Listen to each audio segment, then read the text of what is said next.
நீர் செயல்படுவீர். கரம் என்னை விலகாதிருக்கும். என் இயலாமையில் நீர் செயல்படுவீர். கரம் என்னை விலகாதிருக்கும். மலைகளை பெயர்ப்பீர் என்றார். என் தடைகள் உமக்கு மாத்திரம். மரித்தோரை எழ செய்தீர் என்றார்.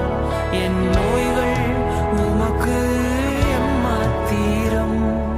கிரகிக்க முடியா காரியம் செய்வீர். சர்வ ஞானி